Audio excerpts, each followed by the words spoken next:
Aš žiūrėjom su draugu mašinas ir kalbėjom apie šuniukų pašarą, šuniukų užkandžius, šuniukų žaisliukus ir vat štai matom reklamą būtent tam.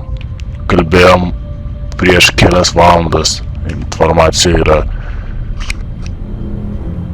tiksli.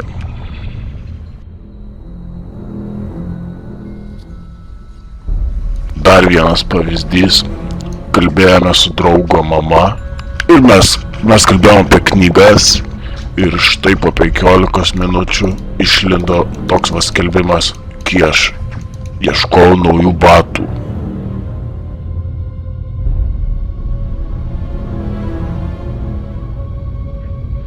Ir paskutinis įrodymas, aš kalbėjau su draugo mama vėl, bet vėliau, po to mes dar ėjome išgerti kavos su draugo mama vėl ir kalbėjom apie